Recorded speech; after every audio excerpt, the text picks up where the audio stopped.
What is going down, faithful? We are back for another State of the Franchise episode, and it really is a State of the Franchise as we will take a look back at the 2023 season as it's officially playoff time. So the regular season is behind us.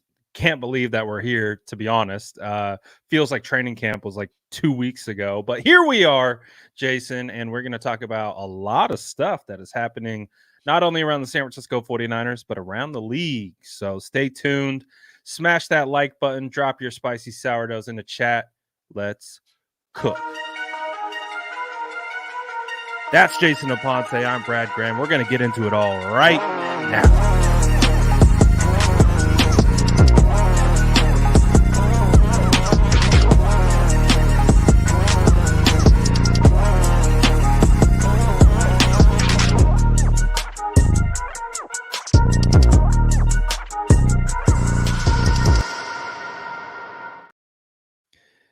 Mr. Ponte, the review show. And I can't believe we're here. How are we feeling? What are the vibes per usual? What are you feeling like over there?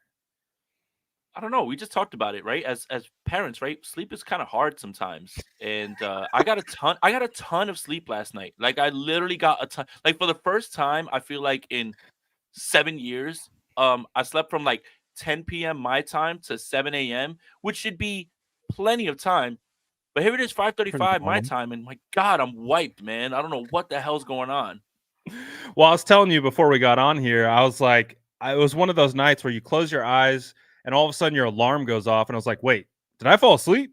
So this is going to be an interesting show then, because it sounds like we're both on different wavelengths in regards to state of mind, but we're here to talk about the state of the franchise. And before we get into the 49ers, I want to get your reaction to two massive coaching exits that I did not have on my bingo card. Uh, you had Pete. Let's start with Pete Carroll because it's in division. So let's Mm. talk about Pete Carroll. He sounds like he's staying with the organization in an advisory role, but he is no longer going to be the head coach for the Seattle Seahawks. What react? Well, obviously, it kind of is a relief to not have Pete Carroll on the other sideline, but there is a sentiment of chewing gum, right? Like chewing gum stock has just plummeted. There is a bit of a relief, but there is kind of an uneasiness with, well, is Seattle going to replace him with someone who's an offensive mind, someone who is going to look to draft the quarterback, and could this be a reset that would see them come back? I'm not certain where that is. I think reading the tea leaves right now by the media, sounds like Dan Quinn is in line for a reunion. If you guys know, obviously you do. Former defensive coordinator of the Legion of Boom has ties there. It makes sense. It's a little bit of a fit, but Mhm. with so many big names out there, including national champion Jim Harbaugh, I think there's a bit of an uneasiness. Like, I don't want Jim Harbaugh over there. I don't know where this is going, but it is a bit of a shock to see Pete Carroll not be the coach of the Seattle Seahawks, especially considering, they didn't make the playoffs, but they weren't terrible this year. I know we like to make fun of them a lot, but it was a bit of a shock. And I still really don't know who is the proper replacement and what that means for the Seattle Seahawks going forward. Yeah, I think it is a bit of a shock because the last we heard from Pete Carroll was, "Oh, I'm ready to go. I'm ready to coach. 72 years old, but I still got it." And so the fact that they decided to make that change is a bit of a surprise. But to your point, it opens up another window for a head coach. And as we heard yesterday, it does sound like Steve Wilks is garnering attention in this hiring cycle. That opens up another job. So maybe where it was seeming kind of murky with Steve Wilks leaving for a head coaching job, do you think that maybe elevates his chances of potentially getting a head coaching job? Or do you think more of this year's doing interviews, going through the whole thing, he'll come back and maybe get ready to leave for a head coaching job maybe next year? It's hard to say. We saw D'Amico Ryans do it, and he literally went on interviews and turned things down and went right back to be defensive coordinator again. Mhm. If you guys aren't familiar with the Rooney Rule, Steve Wilkes would have to be with the team for 2 years before they could acquire one of those conditional third round picks or compensatory third round picks. So it's really going to be up to him. I'm not certain. I think it all depends on how this season kind of plays out. There could be a scenario where Steve Wilkes and the 49ers finish the job and he's basically done what he needed to do and now he can get a new job and go somewhere else. Or would it be I want to run it back one more time to kind of strengthen my case? Like I said, we saw D'Amico do it, and now he's hit greener pastures in Houston of all places, which was a tough ass to clean up. But it helps when you have a quarterback like C.J. Stroud. So I think it's all up in the air right now. I think we've done this year after year, off season after off season. 49ers coaches, executives, they garner attention because of the way the 49ers have been built. I mean, if you look around the playoff teams, Mike McDaniel, D'Amico Ryans, LaFleur, McVay, all these guys, all this Shanahan tree is taking over the league, and we're seeing Bobby Slowick get interest now, and so many of these guys are always going to get interviews. So it's hard to say what's going through Steve Wilkes' mind right now, but you had to expect that he was going to garner attention, especially when the 49ers have the number 3 defense in the NFL. And I think a lot of people were impressed with the way that the 49ers were able to turn it around on defense. Not that they were doing terribly, but they started to turn into the unit that we all thought they would after the bye week. Yeah, I mean, it's pretty interesting, like, talking about what D'Amico Ryans has done with the Texans, because I remember looking at that job last year and being like, God, that looks like the most unattractive, like, head coach position opening. Like, you had a GM in Casario who's gone through a couple coaches, it just felt like they had nothing. And then D'Amico Ryans goes in there with Bobby Slowick. They get a quarterback, they get Will Anderson, and boom, they're in the playoffs. They draft Tank Dell. Nico Collins just absolutely blows up. The defense rounds out. So, hey, those 49ers coaches have a track record right now, and you just named them. So it'll be interesting to see what happens with Steve Wilkes. I do imagine he'll be having some phone calls, but I might say it would be another year before we see him depart. So we'll see. Before we get into the next one, let's get through this super chat. Ryan Reese says, "Today is my birthday, and the only present I want is a 6th ring. So happy to spend another year watching y'all. Let's go get that Lombardi. Let's go. Happy birthday, Ryan." Hell yeah, Ryan. Happy birthday, man. Thank you for enjoying the content. I hope you enjoy your day. And happy to spend another year watching y'all. Brad Graham, since we started this, the San Francisco 49ers make the playoffs in the last week against the Los Angeles Rams, Mm-hmm. make the playoffs last season, number Mm-hmm. 1 seed this season. Sounds like, for better or worse, we have to keep state of the franchise going. And I just want to make sure that we get our flowers for helping the team make the Yes. playoffs. Yes, throw the flowers our way, because without state of the franchise, I'm not sure the 49ers are having this level of success. It's this duo right here. It's magical. But again, shout out to Ryan. Happy birthday, man. And I'm liking the change in verbiage, though. I'm not gonna lie. I've talked about it a couple times. I'm kind of over the questing. I'm kind of Yeah. over the we know, like, my thought process is, it's like, we know there's no quest, there's no magical map we need to find. It's right there in front of us. We just got to take it. So I like the verbiage. I'm definitely getting away from the whole questing thing, especially with Jim Harbaugh potentially about to be back in the NFL. It's like, all right, Uh-huh. I think we just need to go steal that thing. Like, it's a heist now. It's not even, we're not looking for anything. We're trying to steal it. So that's my vibe. I'll say on the plane back from Miami in 2020, right after the Chiefs Super Bowl, I literally sent out a tweet. I'm done with Quest for Six. So I've been done with it for a long time, honestly, more than anything. It's not a quest anymore. Just get the damn thing done. No more slogans. No more, no more, no more. What is it? Mantras, anything like that. Just get it done. Nothing. There's no mantra. There's nothing that's going to be the secret sauce for the 49ers. Just get it done on the field. Yeah, man. And when we look back at, well, actually, before we get into that, what's your quick reaction on Nick Saban, retiring from Alabama? Well, man, I mean, what a day. And they say things come in threes. So Pete Carroll, Nick Saban, what's next? Bill Belichick? I mean, you're literally watching eras end. Pete Carroll helped the Seattle Seahawks win their first Super Bowl.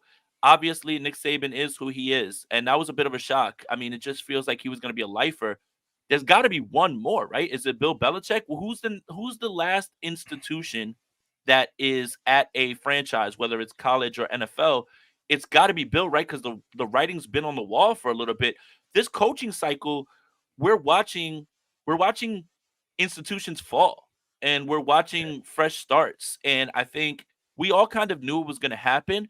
I don't think we would have foreseen January 10th being the day that they both happen this way, and possibly a third. But it is like, a changing of the guard, very much so. Yeah, it was definitely shocking day for coaching news. Of course, Nick Saban is most likely going to go down as the top college coach of all time with what he's been able to do, all the rings he's been able to win, all the pros he's been able to pump out. It's insane what Alabama has done. So kudos to Saban. Wasn't expecting it. But yeah, just a crazy day in regards to some big time coaches taking a step down. So we'll see if Belichick is next. Or do you think, what would you say if you had to pick them? Belichick coaching in the Patriots or with another team, which would you pick? I'll take the field. I just think, again, it's kind of been brewing, and it started when Bill Belichick wanted to move on from Tom Brady, and Robert Kraft kind of vetoed that. It felt like that was the beginning of the splintering. When you watch kind of this team this season, it was hard to see where the control was. And usually Patriots teams are all bought in, right? Do your job. That's their mantra, right? We were just talking about ending mantras, but do your job is how the Patriots run their business. It felt like this season was the one year where when you watch them, they're disjointed in almost every way. And it just felt like this might be time for a new voice if there ever was, right? Like the Patriots are going to have their shot at possibly taking another quarterback. Feels like Mac Jones is on the way out. Might be the best time to get a new voice in there. It just it just depends on what they want to do. But it is going to be an end of an era. I mean, Bill Belichick has been there for a long time before the Patriots changed their logo, right? Like that Drew Bledsoe jersey where it was blue, they had Ben Coates, like those guys.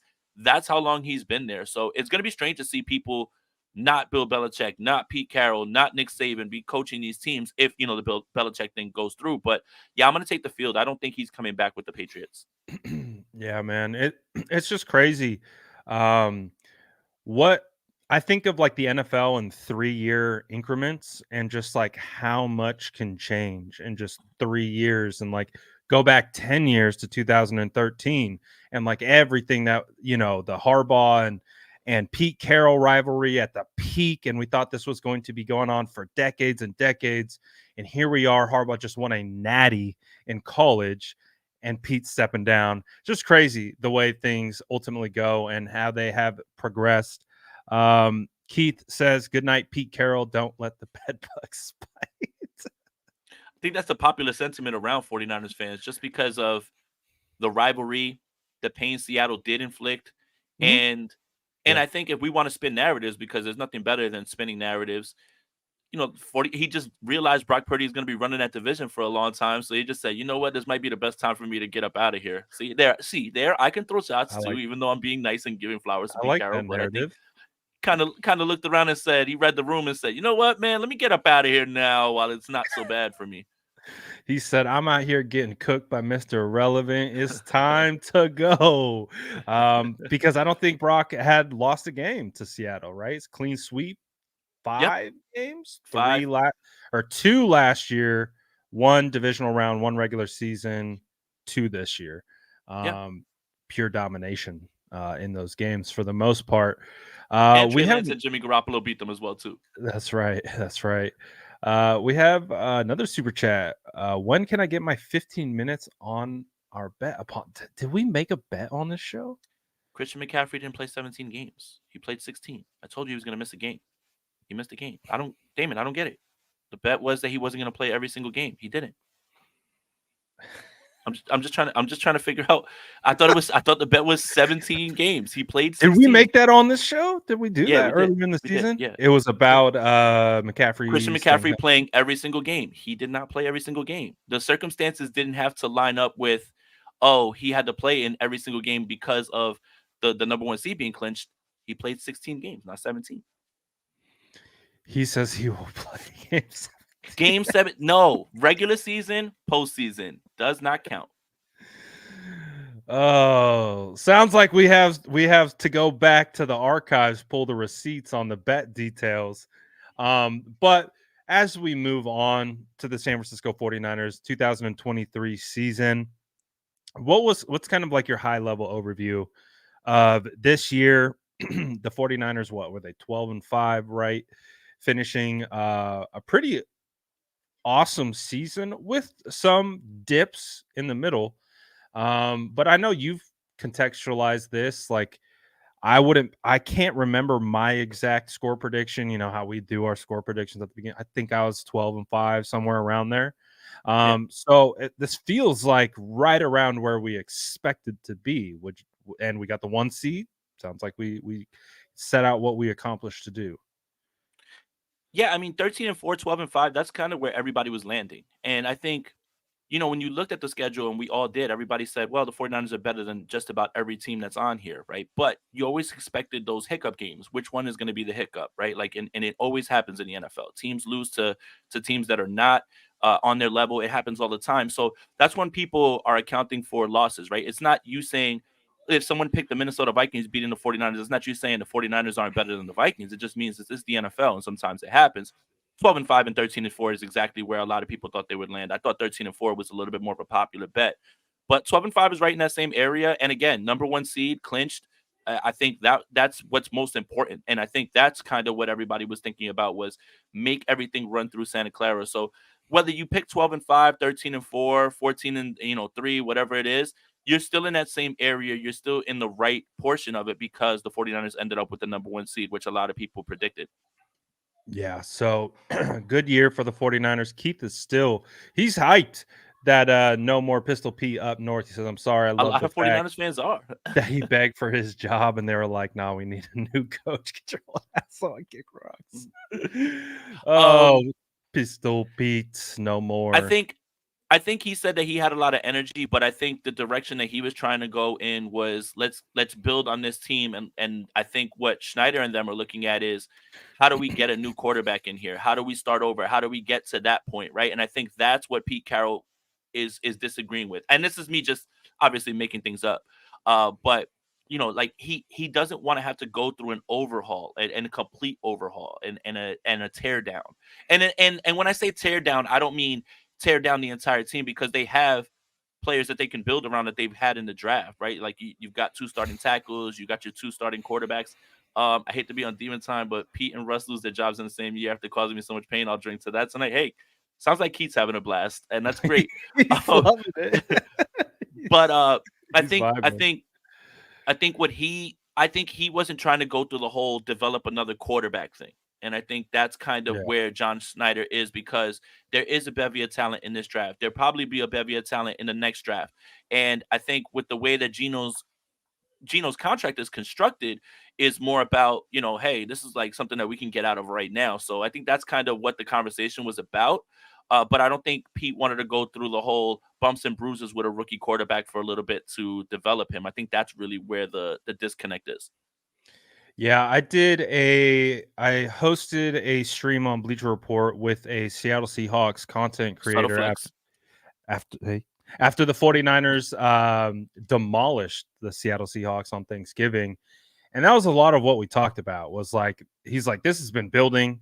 It's and even and at that moment on Thanksgiving, he was like, we started talking about it. It might be time to move on from the Pete Carroll era and kind of get beyond that, because they weren't happy with the direction of the coaching. They've been drafting good players. I've been loving what they've been doing in the draft. So sounds like, just like what you said, change of direction, move on. And I think if you've been paying attention to what Seattle feels like, I think they're okay with this move. Yeah. I think they love Pete for everything he brought, but I also think they're ready. They're ready to turn the page, start brand new. And I think a lot of people would like an offensive mind to go with a new quarterback as well too. And I think that makes Yeah. a lot of sense. I mean, obviously, when you look at what's going on in Houston with D'Amico's a defensive guy, but Bobby Slowick has been putting him in a spot where he can be good, and obviously CJ Stroud is really good. But it seems like when you're getting a brand new quarterback, unless it's someone who's firmly established, And I mean, and not to say that Pete isn't, but he's more of a defensive guy than he is. I don't. Again, the grind of developing a quarterback. There may be a reason that Schneider said we want a new quarterback, but we want an offensive mind. Could it be Ben Johnson? Could it be other offensive minds that are going to be here in this coaching cycle? I'm not certain, but I would think that that was part of the discussion that they had. Yeah, and probably too on top of that, Seattle is a pretty good destination. They have good pieces on their roster. They're a quarterback and maybe another piece away. So from, being big time competitors in the NFC West. And so we know what it is. It's an arms race when it comes to trying to match what either the 49ers, Rams, Cardinals, Seattle Seahawks are doing. So maybe they just felt like they were losing some steam. And so they make the change. Obviously, big impact to the NFC West and the future. And again, it's an end of an era. End of an era that I don't think many 49er fans are going to necessarily miss. But be careful what you wish for, Right. because they were. I liked where they were sitting before they made Right. these changes. So we'll I think a see. lot I think a lot of 49er fans were fine with that. Like run it back with Geno and Drew Lock again. I Yeah. just don't think that that was sustainable. But it was this season was the breaking point because Geno did have a dip in play. Seattle misses the playoffs, and it feels like you have to either, for lack of a better word, crap or get off the pot when it comes to this, and you have to try to find someone for the future, which is what they kind of had with Russ before. He's gone, and now you're kind of in this quarterback purgatory. So what do you do? Do you add around Geno and you try to hope that he bounces back, or do you go the route that everybody else is going, especially with who's available in these two drafts, and try to see if you can bring somebody in who can be a long term answer? Yeah, absolutely. Justin says, "Yo, been watching you two a long time. Love it's still going. Can't wait to hear what you two see from the Senior Bowl. I think Arizona wide receiver Jacob Cowing is the missing piece on this team. So far, in the draft crush process for Justin, Jacob Cowing is at the Oh, top of the list, yeah, at the yeah. very, very top. So I've seen everything that Justin shown me about Jacob, but my I I need to do more. Obviously, Mhm. I've seen the highlights, need to do the study, but just like first glance, kind of gives me some Jaden Reed vibes, like Yeah, from the Green Bay Packers rookie wide receiver. Kind of gives me some of those Jaden Reed vibes, can do a little bit of everything. Just a competitor, really physical styled wide receiver. So he's supposed to be at the Senior Bowl, and I yeah, think he's already getting a lot of pre-draft hype. And this is the king of the Jacob Cowing hive, yeah. in case And, you were wondering. and Justin and a few others have comped him to now relax when you hear this, Tyreek Hill. In terms of breakaway Oh, speed, straight line is speed, he yeah, that like that. fast? He's very fast. Yeah. I mean, that's look again, haven't done a ton of draft stuff, still locked in on this season.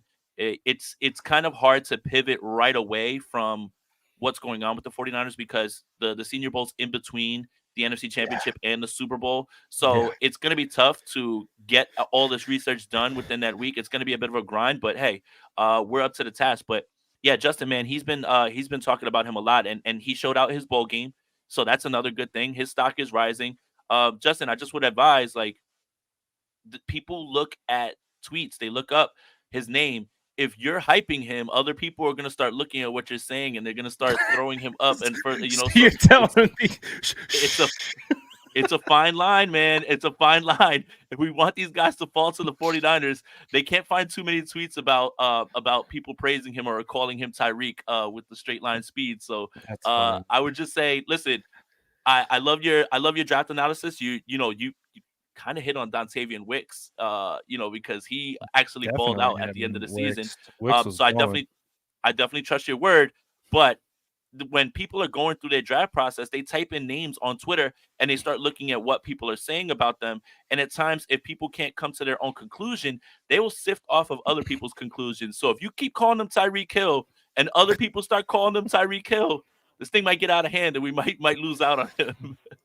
Well, if that's the case, I definitely willed Brian Burns into the top 16 of that first I'm round, sure you because if did. you would have searched Brian Burns on Twitter into that draft, it would have just been nothing but And VSF Niners tweets. I truly blame you and I for the Sam Laporta heist, like the Yeah. hype and everything. So that's another one.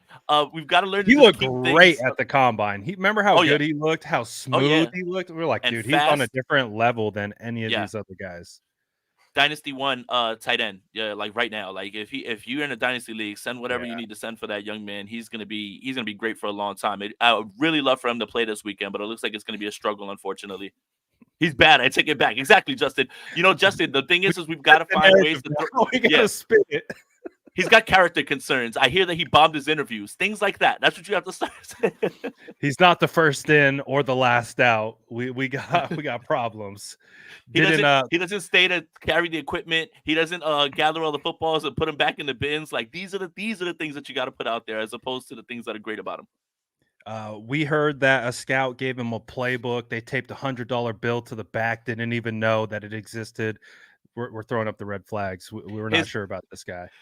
his iPad is logged less than an hour of the things that he's gotten in some of these playbooks. See, He's that's the never verbiage logged you have to in to use. the app He's to look never at the logged it. playbook.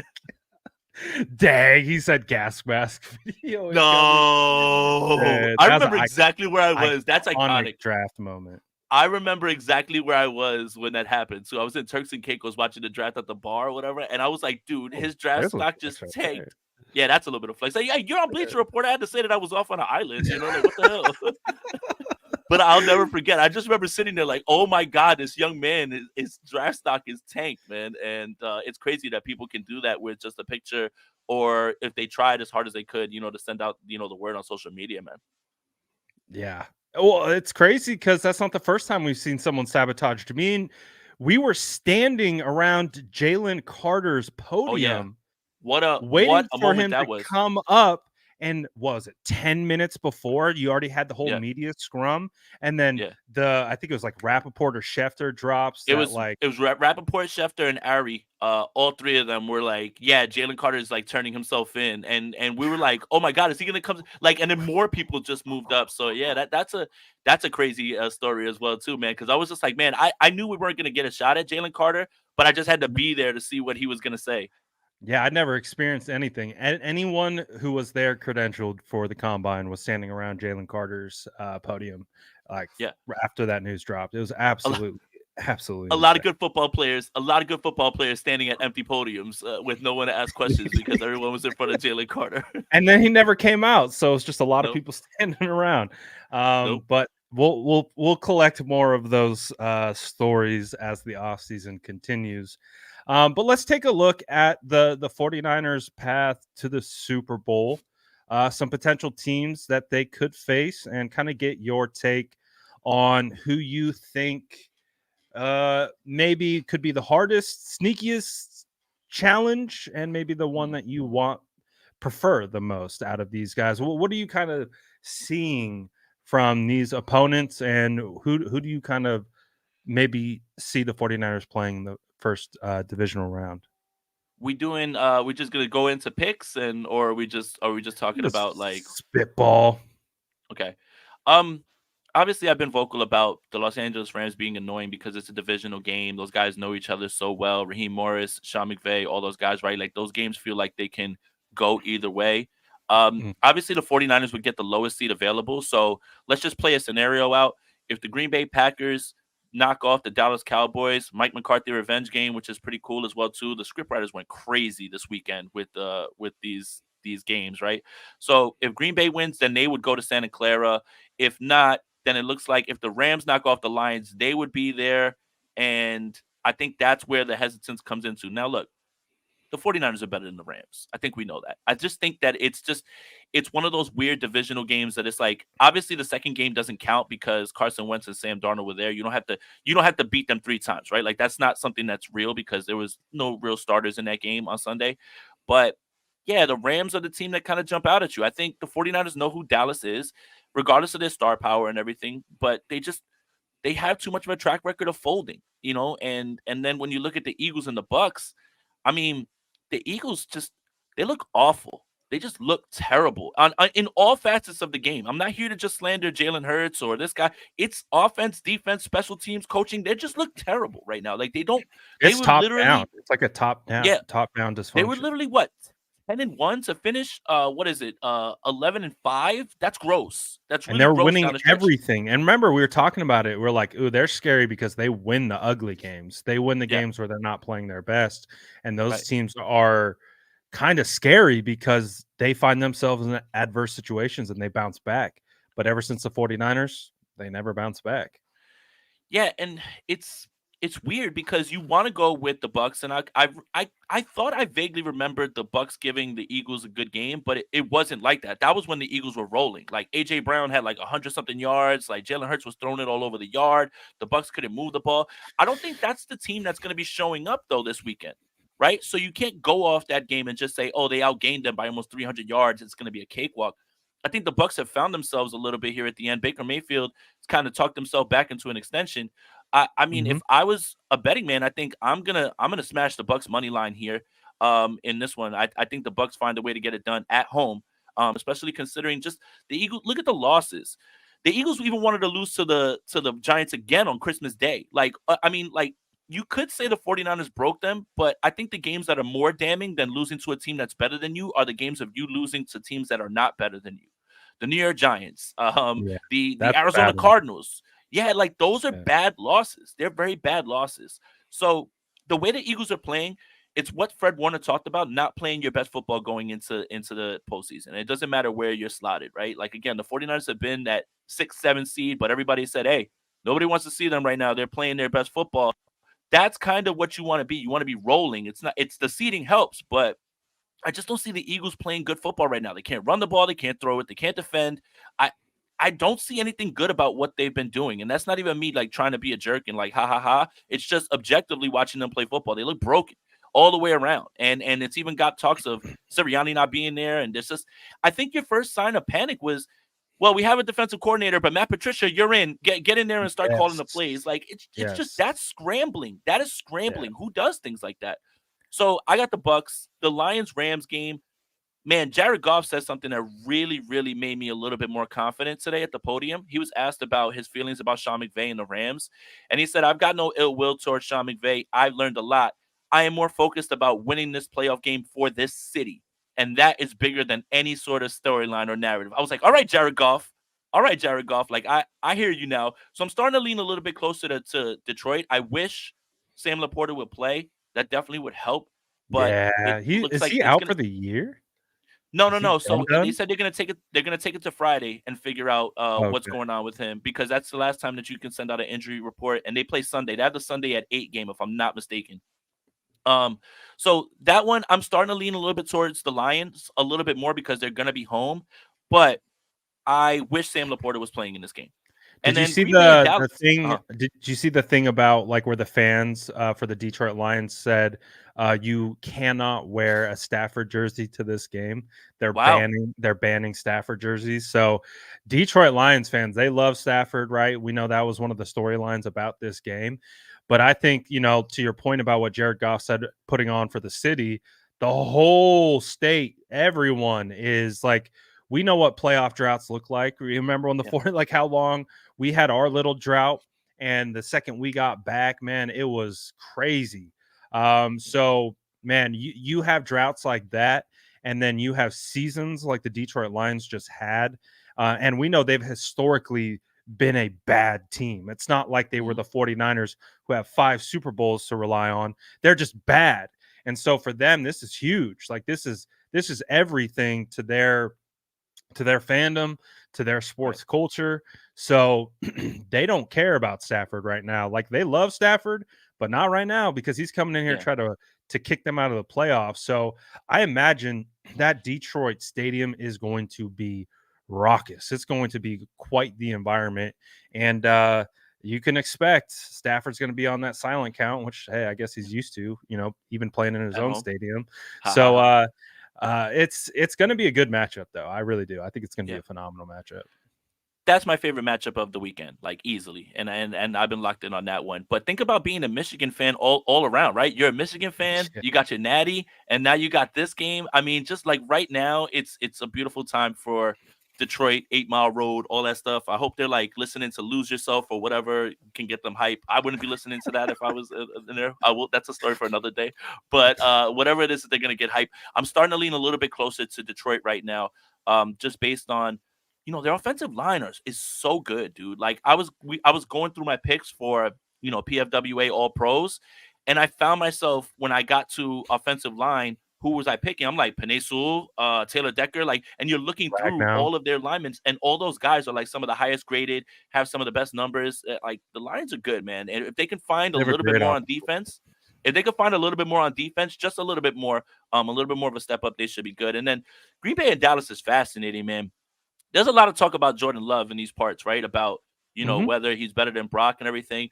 Man, these last few weeks, I've Jordan noticed Love has that been, talking point. Like, I yeah, even saw FanDuel put it out. Who would you yeah, rather have for the next 5 yeah, years, Jordan Love or Brock Purdy? And I was like, yeah.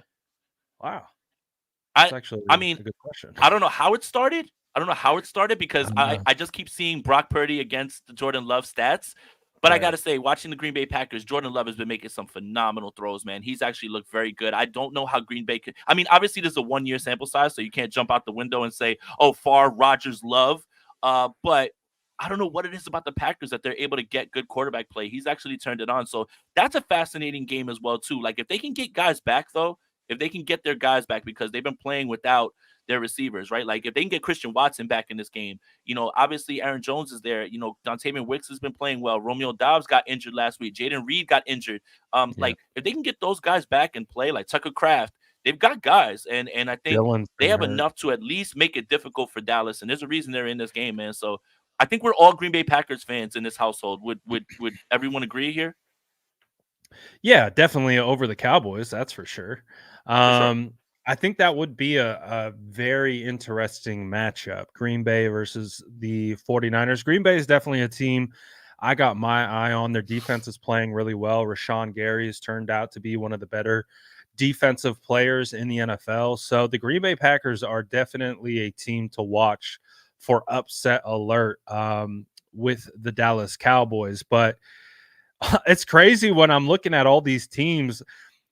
The Eagles come out and pop out to me as the most fraudulent for the Yes. NFC, at least. Like when you're 100%. looking at these teams, you're like, oh yeah, we would absolutely love to see Philly again. Bring them on over to Levi's Stadium and see how hyped Levi's is and see what that environment's like. So, but I think all things considered, I look at all these matchups. Obviously, we've beaten 4 out of 6 of them. Hmm. So there's confidence that comes from that. But other than that, it's like we know how good the 49ers are. Like, Hmm. and they're getting healthy. Eric Armstead's coming back, insanely huge. To be able to get him back. The safeties sound like they're going to be ready to go. Sean Gibson, Jair Brown. So that's good news. George Odom's coming back. So even better news. We have to Ambry, figure out, Eric yeah, Armstead, what's going like on with all of these guys, Ambry, Jawan Jennings, like these. This Jennings. is like this is perfect. You couldn't be more healthy at this point, really.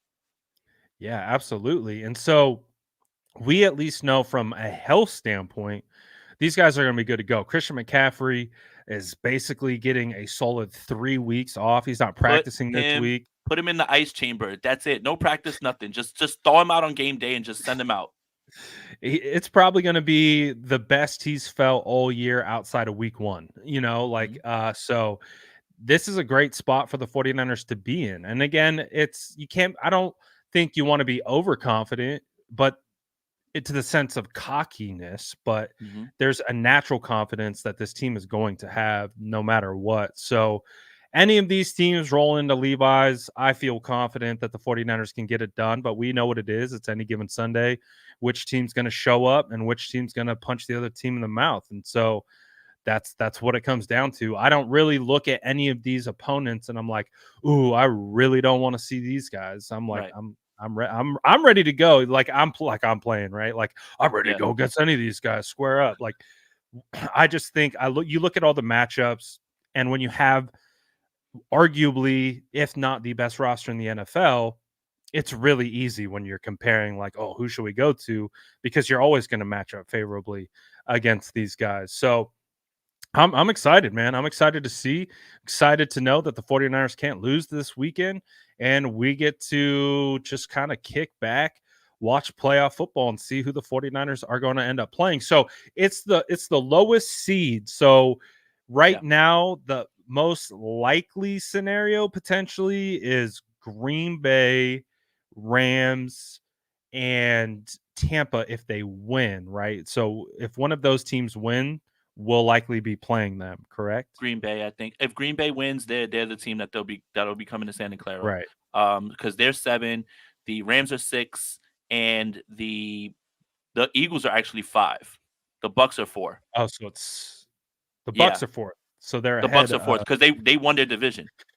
So we That's could why they see get the the home Eagles. game. You Oh could see god, the Eagles if they beat the Bucks. It could I be. It would love, depends on how it I would goes, right? Like imagine.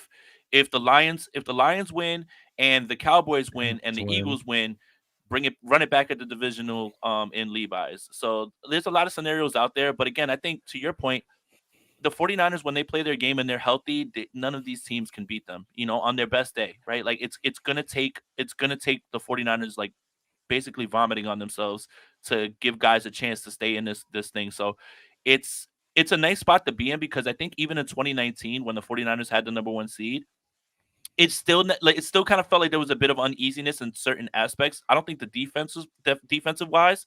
I think offensively, you're probably thinking like, what if it comes down to this and this? I don't think you have those concerns this time. So I don't think those two teams are the same. In terms of number 1 seeds, I think this one is is far better, and they're far more equipped to win any style of game that presents itself in the playoffs. Absolutely. Quick look at the AFC. What are Yeah. you thinking for who's going to come out of this weekend with the AFC?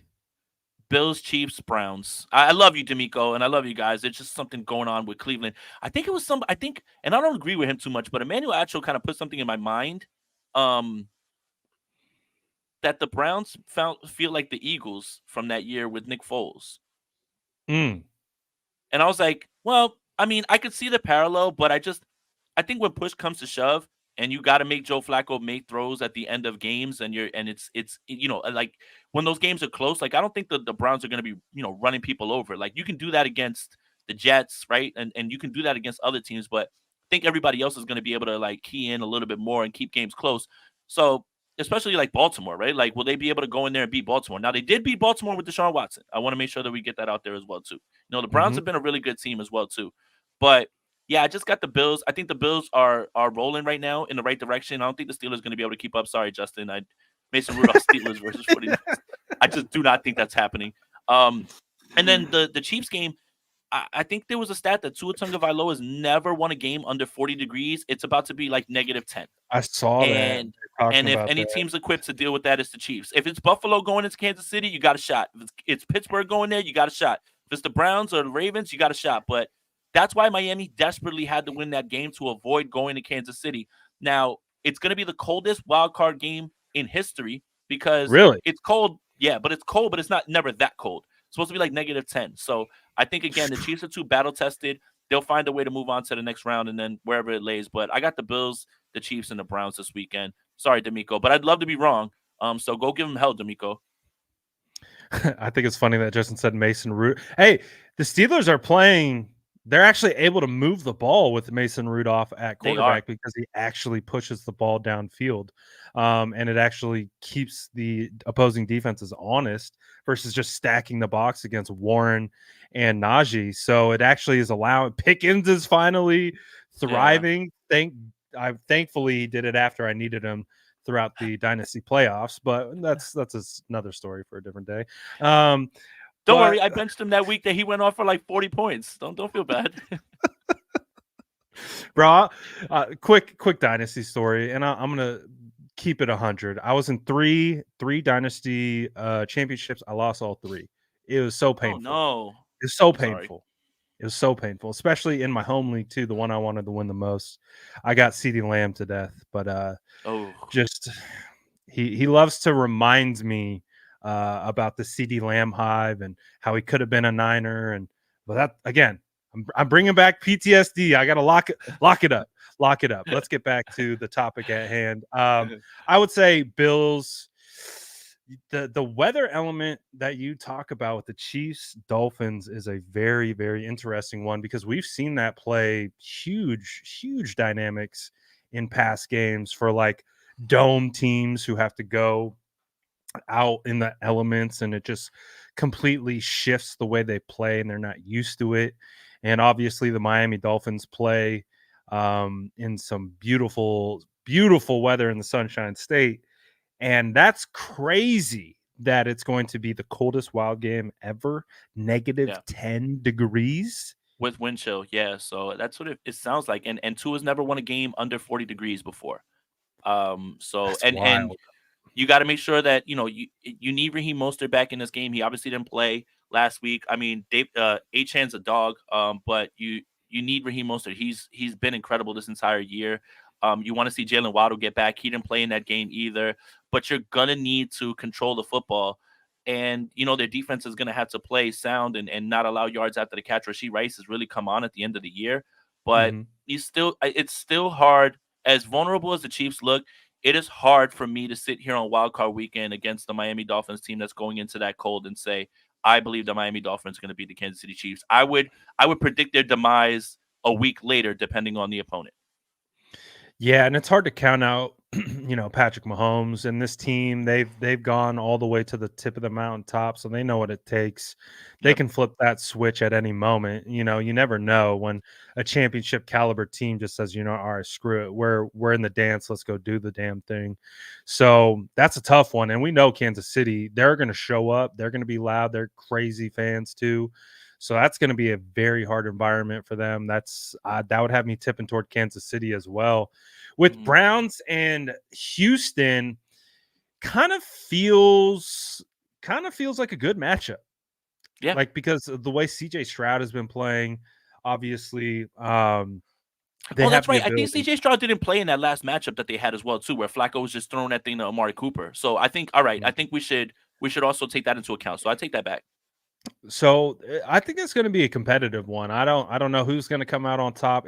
It's at Houston or at Browns? Yes, at Houston.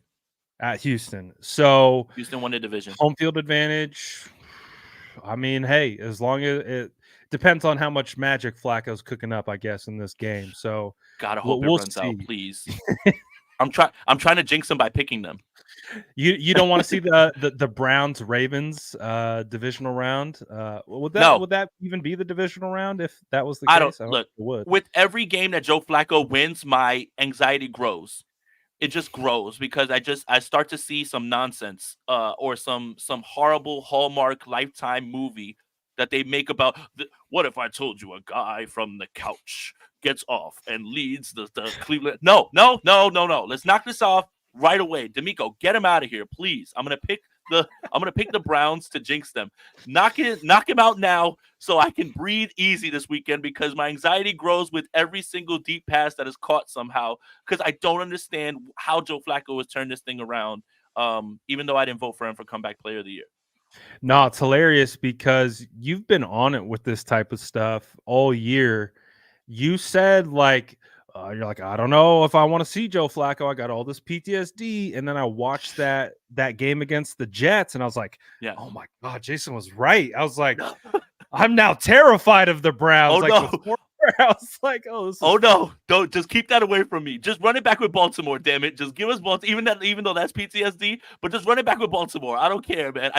If again, if the Cleveland Browns make it to like the AFC yeah. Championship or the Super Bowl, then they've beaten so many good teams, and that makes me so nervous because then that starts to turn from team that is actually good to team of destiny and some BS is happening, which is exactly what happened with that Baltimore Ravens team. Once that ball went over that the Denver Broncos defender's head and Joe Flacco threw that thing in there and they run it and Jacoby Jones scored, I said, oh no.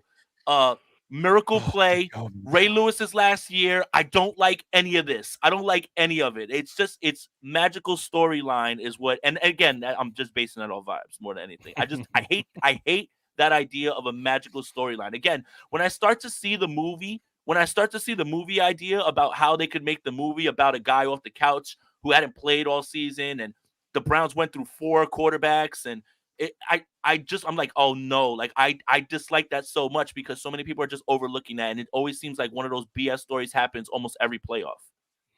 Yes, definitely. Someone rises out of the ashes and makes their way into the NFC Championship game half the time. And so it's going to be fascinating to see what happens in the playoffs.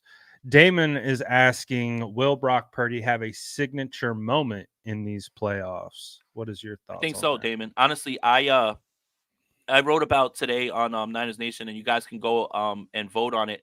Who will be the 49ers MVP? Now, I did say that I believe it's going to be Christian McCaffrey because everything runs through him. But I did say that Brock Purdy has a chance right now in these playoffs to silence the doubters. Like, not go out there and be the quarterback on the winning team, drive the bus. Drive the bus and knock somebody out, right? Like completely knock them out. I think last year the reason that people don't give him the credit for last year is because they're hanging on to the idea of, well, there wasn't enough film, and well, he kind of struggled against Dallas.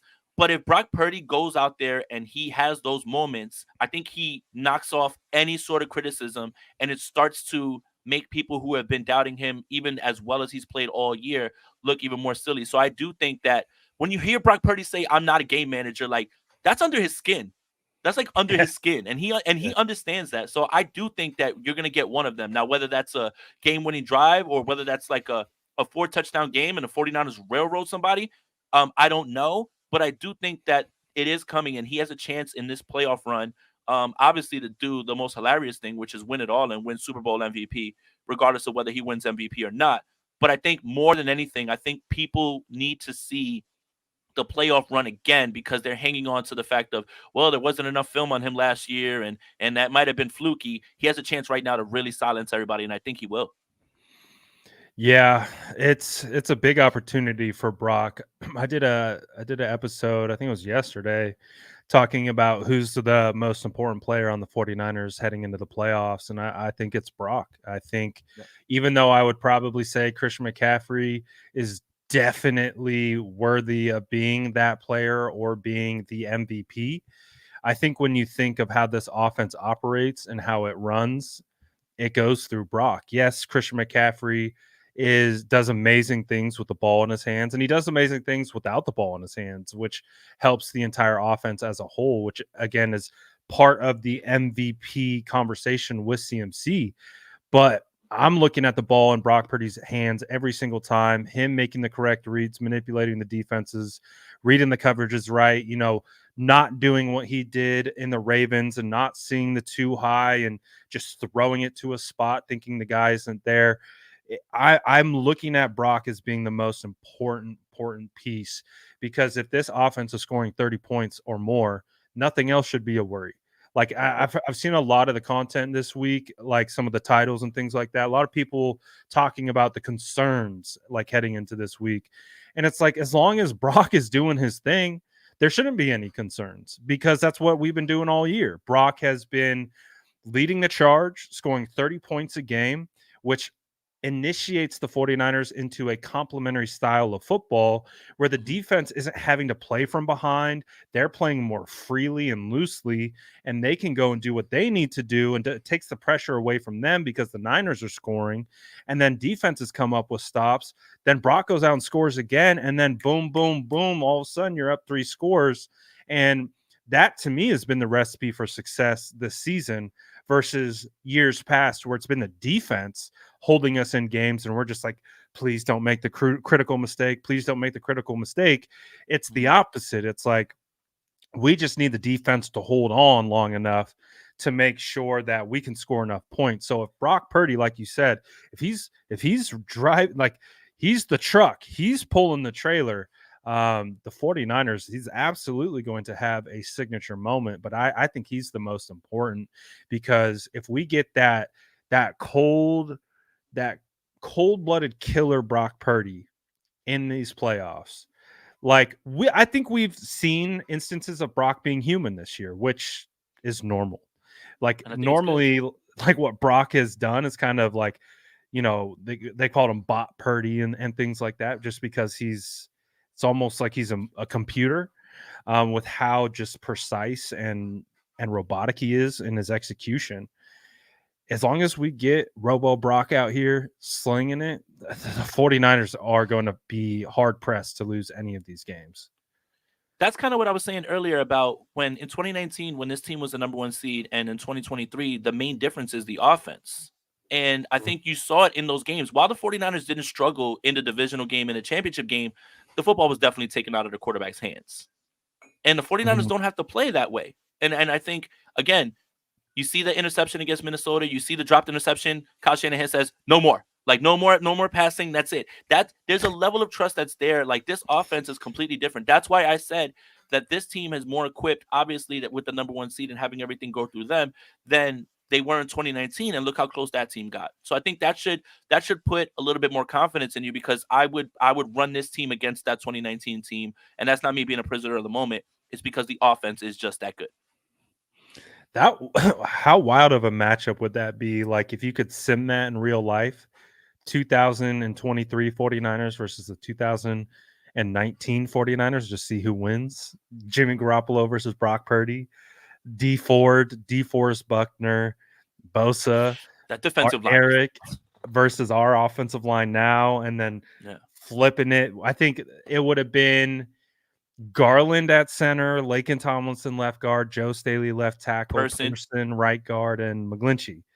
Yep. So that O line was kind of scary. Like that was kind of Warner and like Greenlaw.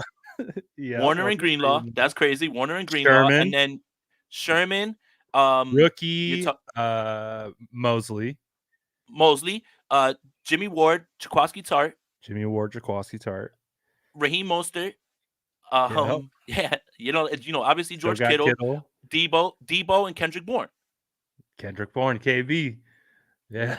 that would be a wild matchup. Fascinating.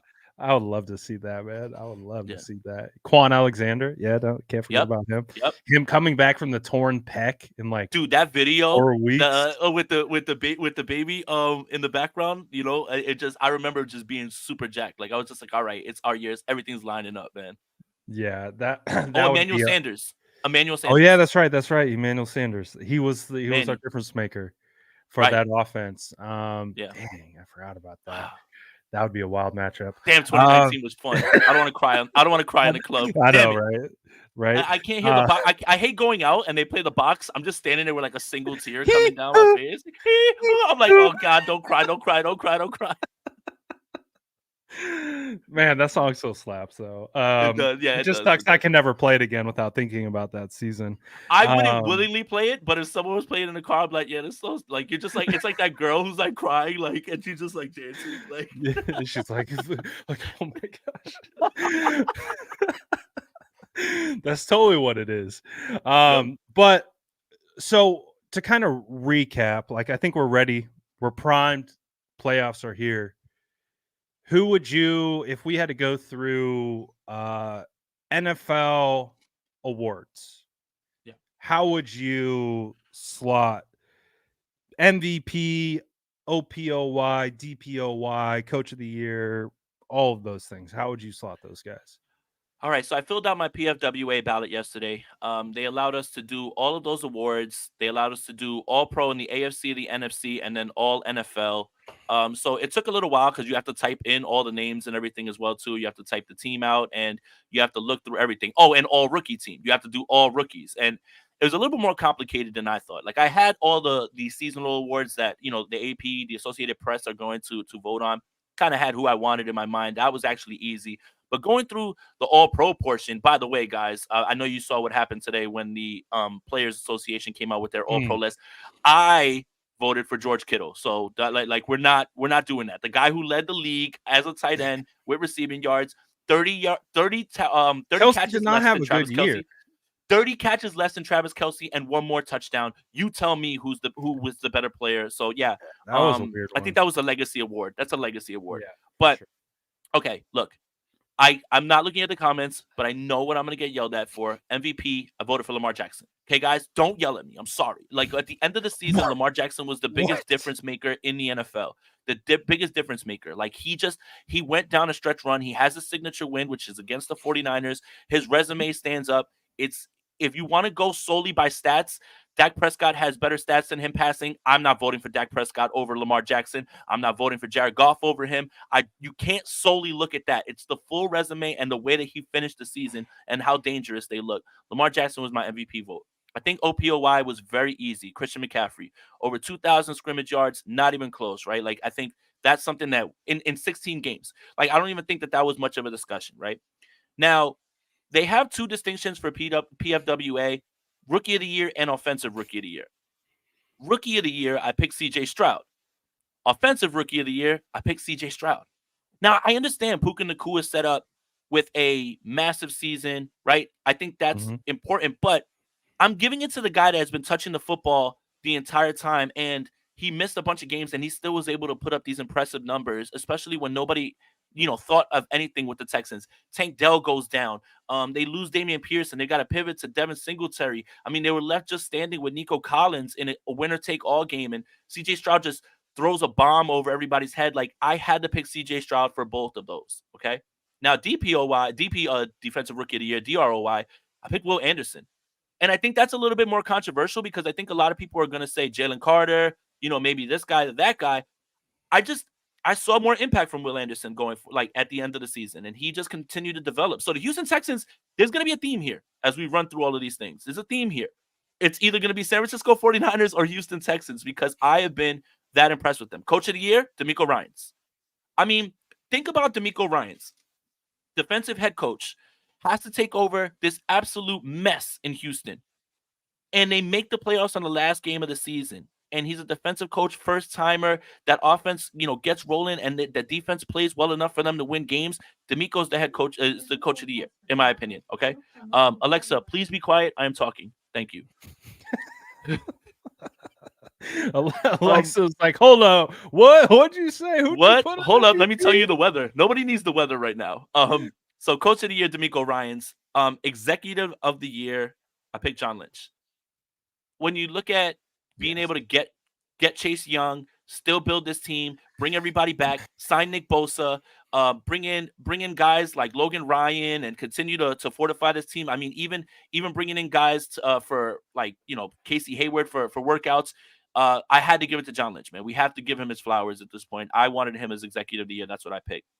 Assistant coach of the year, I picked Bobby Slowick because Houston's offense was still playing well after he left, right? And I think that's the last of the awards. It's got to be one more. I know I'm missing one more. Hold on. Let me pull up my ballot real fast because they send it to you after you finish it. Let me see. Oh, and comeback player of the year, Damar Hamlin. And if you have a problem with Damar Hamlin, I want to ask you this question. In 2019, Jimmy Garoppolo came back from an ACL injury in 2018. Ryan Tannehill won the award because he sucked the year before. So are you coming back from sucking? And they benched Marcus Mariota. Right. So are you coming back from being trash? Or are you coming back from an injury? Death. So when you want to vote Joe Flacco, just ask yourself, can you win comeback player of the year from coming off the couch and being trash, which you were with the Jets? Or should we give it to the guy who passed away on the field? And it was nothing short of a modern miracle for him to get on the field, regardless if he didn't take that many snaps. I know that's controversial, but I don't think you should win comeback player of the year if you sucked the year before.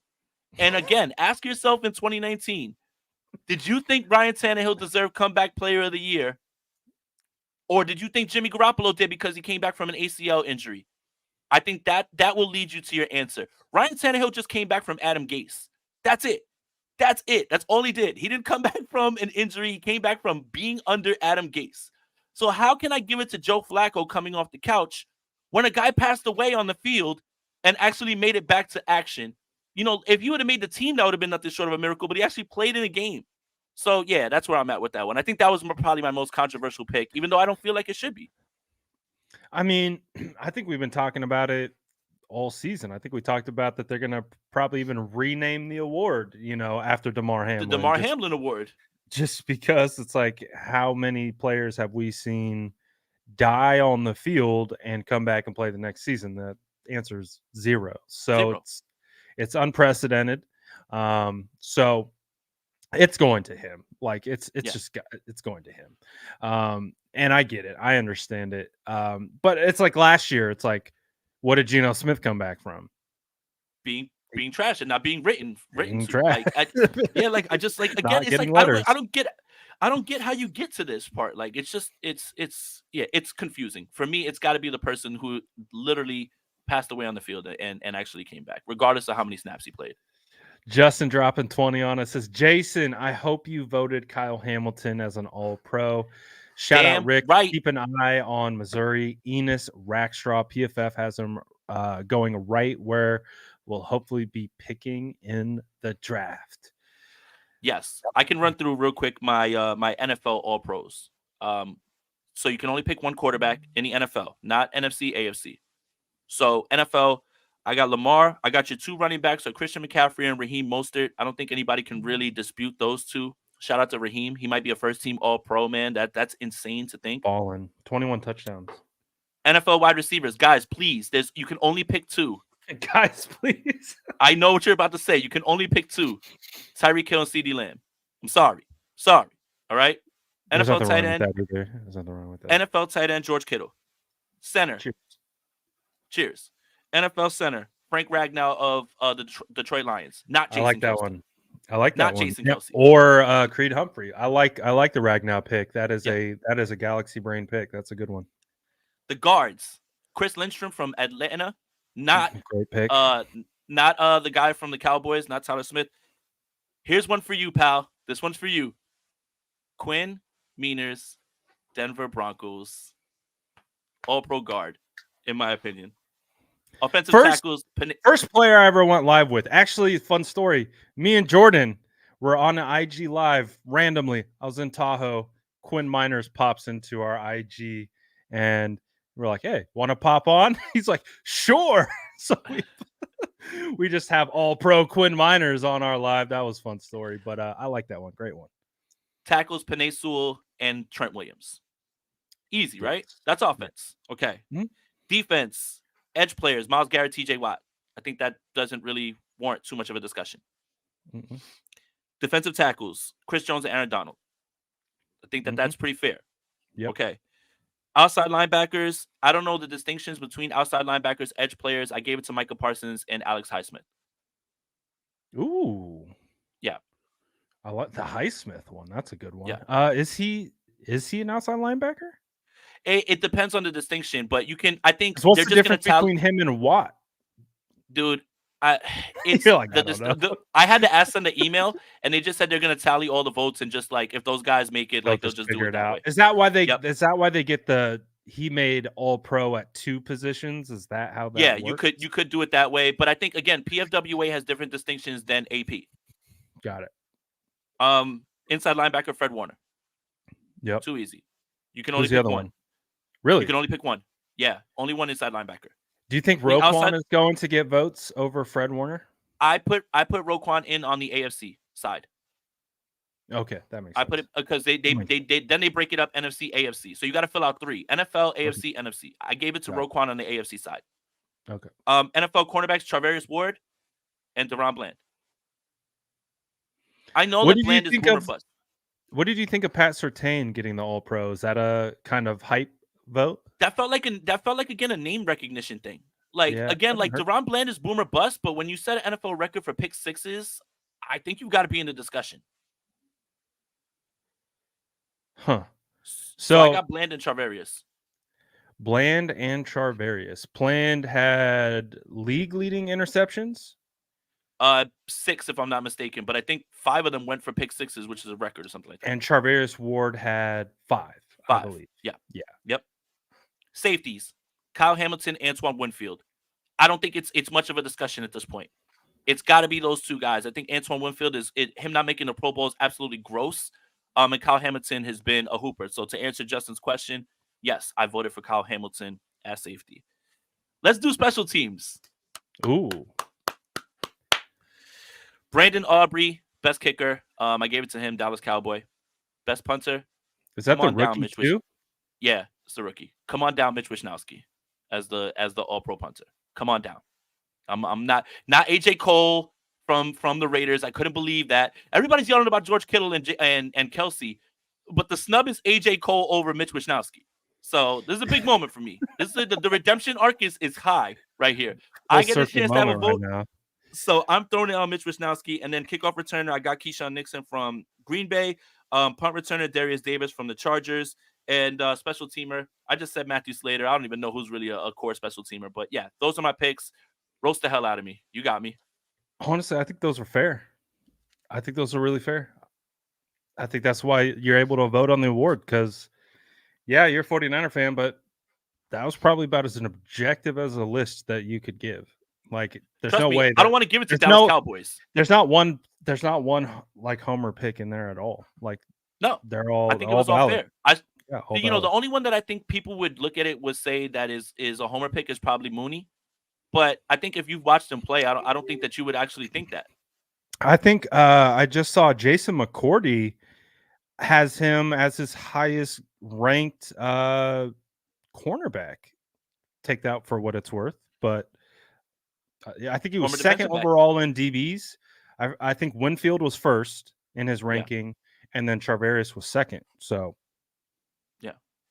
So Justin, I did right by Kyle Hamilton, man. I've been impressed by him all year, man. I didn't think there was another safety. The only other person I kind of waffled back and forth with him was Jesse Bates, but I don't think Jesse Bates was better than Antoine Winfield in the NFC. So I don't know how I could really make the distinction and say that he was better than Kyle Hamilton in the AFC, right? Like and use them as the NFL All Pro. So I chose Kyle Hamilton and Antoine Winfield because Antoine Winfield deserves more love. Hopefully he has a really big game on Monday.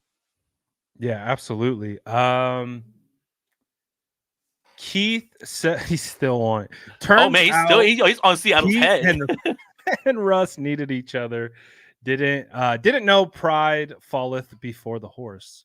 Dude, he is cooking them right now. Oh man. And then he drops another one. Any Kyron Williams love at RB for All Pro? You could, but Raheem Mostert had 20 tugs. I just feel like that's a little hard, to overlook. Obviously he doesn't have the yards that Kyron did, but I had to put Kyron on the NFC list. So on the NFC list, you have to pick two. I picked Christian McCaffrey and Kyron. I just had a tough time.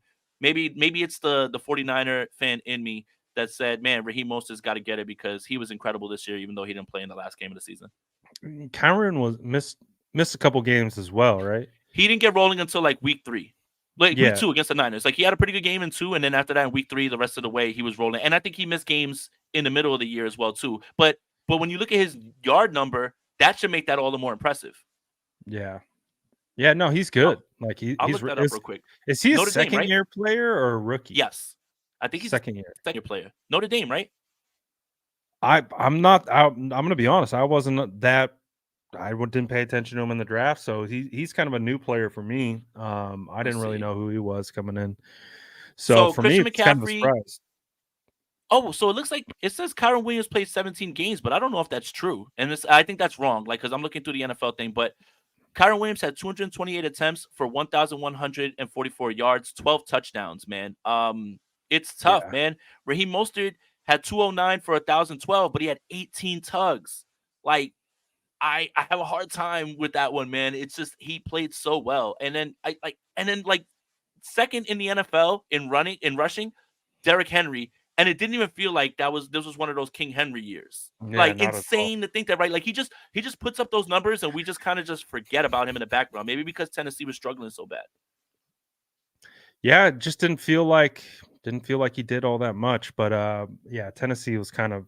Were you surprised that they fired Vrabel, or was that kind of like you could sense they were going to make some changes? A little bit. I think I was a little bit. I think because when you look at the way the quarterback position played out for them.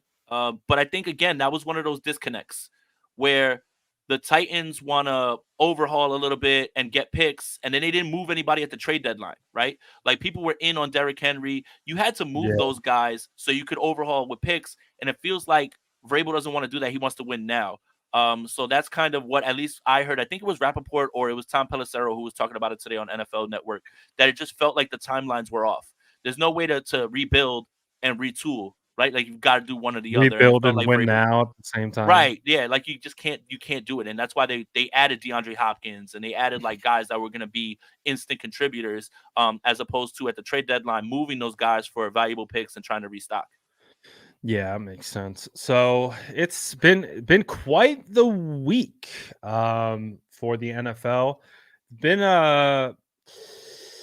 It hasn't been an eventful week for us. I mean, there's been some news. I think it's just the injury news. We saw the Drake Jackson stuff happen today. Doesn't look like he'll be returning. No, 49ers low key kind of thin at defensive end. Cleveland You Farrell talked now too. about you talked about John Lynch being executive of the year. I think another element to look at it is if he doesn't trade for Chase Young and Randy Gregory, the starting defensive end right now today, opposite of Nick Bosa, is Robert Beal. Robert Beal. So It would be real bad those if it was Bradley Beal. I feel like he's gonna have a tough time getting off blocks. um he's trying to get around that pick and roll. It would be But it could be really Chase Young now. But it could be Chase Young now, who ramped up a little bit more. So like when you add all those things, even the Sebastian Joseph Day thing, that looks incredible right yeah. now too. He actually played a Mhm. bunch of snaps on Sunday. So you could be looking at a defensive line starting this week. I mean next week. Chase Young, Nick Bosa, Javon Hargrave, Eric Armstead. Which That is huge. that that could be insane. All rested All rested, all healthy. It sounds like Kyle Shanahan said that Eric Armstead would have been able to go this if last they needed to weekend win. if they needed to win. So that's a good sign. So that Yes. means that means Eric's going to be really ready to go. So I'm looking Everything's forward to quiet that. around here. I don't like it. It's too quiet. It's too quiet. No, it's kind of that like it's there's a confidence, but it's also like we're 49er fans. So it's like Mhm. all we know is pain. So Yeah. it's like, oh, we're vibing on the bye week, but it's also like, damn it. Like, I just You hear that? You hear that? I heard something in here, man. Who's in here? you, you smell that Sm- smelly smell. That It's a little smells too quiet. It smells like fear in here. smells like I smell your PTSD through the screen. Um, no, that's really what it comes down to. But I think it's just that natural nervousness, that natural anxiousness, because we've been talking about it. It's like a new season. It doesn't matter what your record is. The seating is set, and it's one game at a time. So the 49ers control their destiny, and it's two games, and it's all going to come through Levi Stadium. So I think that's the finality. I think of the season is kind of setting in, and I think that's part of it for me. It's just like, all right, well, it's like we I'm confident, but it's like Mhm. that thought of like, well, if we lose, we're done. It's like Yeah. so that's where this type of football is going to be the highest level that we see from every single team. So doesn't matter how you got here, it's what you do now. And so we're going to see some of the best ball that we've seen all year from every single team in the league, regardless of how they started, how they finished. It's going to be an interesting one. So I'm looking forward to it. I'm excited. I'm glad we got the bye, and just patiently waiting Yeah. for our turn, because it's going to ramp up big time. The second we find out who we're playing, we're locked in. It's Yeah. go time. Year three is usually when you want to pass real judgment on players. Year three is state of the franchise. This has got to be the year that we bring it home. Otherwise, Ooh, I like that. otherwise you and I, Brad, we're gonna have to look at each other in the mirror and figure out what's the missing piece, or do we have to make a move? Do we They're have gonna to start. add another? They're gonna start calling us the Kyle Shanahan of podcasters. That's what they're Right, gonna like do. can't look. You get to the NFC Championship. You get to the NFC Championship, right? Like back to back years. It's time, Brad. We've got to push this thing over the edge. We've got to get over the hump. And I believe that if not, there's going to be tough decisions that need to be made with this show because year three is definitely the time when you can make It's put final up or shut up. statements. We gotta we It's put up gotta or shut up. we gotta we gotta get over the hump. That's where we're Yeah. at. So Yep. no, that's hilarious. But that's the vibes right now. But that's the cool thing about this season, right? And part of like what this show was is talking about what we did last year and what we're doing this year. The expectation was the 1 seed. We got it. We're here. Where the expectation or the hope was health. For the most part, all things considered, we're about as healthy as can be. So it's all the stars are aligning. Now the 49ers just got to go out there and get it done. So good time, and we don't got to stress too much this weekend, so No, we're it's vibing, gonna be and all right. we're laughing at other teams getting eliminated. Dude, Yep. the slander is going to go into hyperdrive if Baker Mayfield and the Tampa Bay Bucks do what I think they're going to do this weekend. Oh, absolutely. It's gonna be crazy. It is going to be crazy. Any other last thoughts, comments, talking points you wanted to get through before we get on out of here today? No, you probably couldn't ask for a better scenario with the bye week. Everybody's going to be healthy. Again, I talked about that starting defensive line. Sounds like Ambry Thomas is going to play as well too. You get your starting safeties back. I don't know what else needs to happen right now at this point. This team just needs to go out there and execute, get it done. And we all know that when the 49ers play their game, they can't be beat. So this is as good as it gets. I mean, it's not. I want to say this. It has to happen this year because it's never going to get easier than this, I feel. When you look at the field of the NFC and the way the 49ers have been playing, and everything has to go through them. I don't know if we can look at this season as not a disappointment if the 49ers don't finish the job. This isn't going to be the year to like we go to the NFC Championship game or go to the Super Bowl and say, "Hey, hell of a season." It's going to feel like the one that got away because of the team that you have, the field of the NFC, how much better you are than those guys. The path has to go through you. It has to be this year. If not now, when? And I don't want to hear about, oh, we can, we'll have these guys next year. No, no, no. You know how the NFL is. You know that nothing is ever guaranteed. How many teams can say that they're going to be fully healthy rolling into the playoffs and with the same team that they had basically from day one, essentially, even with the additions? How many teams can say that? It probably doesn't get any more picture perfect than this for the 49ers, so it has to be this year. Sense of urgency is at an all-time high, and they know it. And I think that's part of the beauty in all of this is that this core group of guys has done this a couple times around and have unfortunately fallen short. So they know what it feels like, They know they have those scars. So they could use that to push them even further beyond their limits, just because they know what that pain is. They don't want to live with that pain. So again, with every loss, there's a lesson, and they've had a good amount of them. So let's see it. All those lessons learned culminate into a deep playoff run that ends in Vegas, holding up that sixth Lombardi. So we're close, baby. We're Yeah. close. So what do you got cooking up the rest of the week as we get ready for round out our bye? Tomorrow, position group rankings amongst the playoff teams, so that should be fun. I can't wait to get yelled at in the Niners Nation comments section. That's always fun. And Friday will be my picks and why I go through them and what are the best scenarios for the 49ers. So look out for those things. If you want, you guys can vote right now on Niners Nation.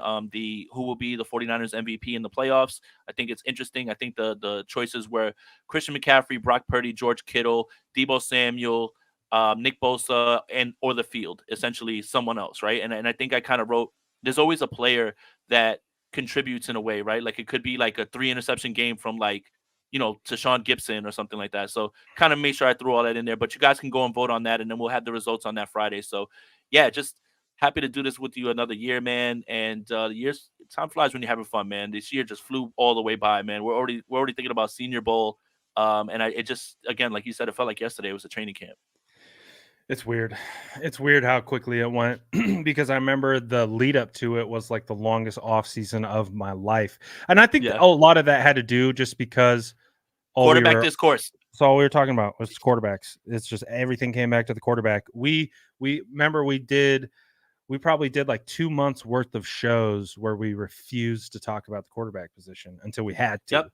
Like that was the state of 49ers content during the summer. So it was a long summer. And so I guess, like you said, when you're having fun, time flies. So shout out to everyone, as always, for being along on the ride for the state of the franchise. Year 3 in the books. And like you said, let's finish this one strong with a championship. So looking forward to what we got cooking. Grab your cookies on the way out if you stayed the whole time. Make sure you guys are subbed to both channels. I'll be on Sacktown Sports 1140. I know you were on there a Hell couple yeah. weeks ago, Yeah. so that will be cool. That will be a first time for me. So looking forward. 11:40 p.m. your time? No, 11:40 a.m. is their channel call out. Oh, Sacktown 11:40. But what Sports time are you gonna be on? 11:40 a.m. I'm going on at 7:15 Pacific Standard Who are Time. you going on with Alan Styles? I'm going on with excuse me. I'm still new to their show. What's his name? I'll let you know what his name is. Well, if it's Alan, tell him I said what's up, man. I But think yeah, Alan's Sacktown Sports. during the day. I think it's Yeah. yeah. But anyways, Shout out to Simone and shout out to their program director who's always showing love, man. Hell yeah, love the Sacktown Sports. I love talking with those guys. yeah, for sure. So I'm looking forward to it. It's going to be a good time. And talking more 49ers football. There's never a dull moment and never enough things to say about this team, right? So that's why they keep us talking, keep us yapping about this team. So make sure you're subbed to both channels. Go like the video on both. And as always, we appreciate your continued support. And we will see you guys next week getting ready for the divisional round playoff. Let's go. That's Jason Aponte. I'm Brad Graham. We're going to get into it all right now.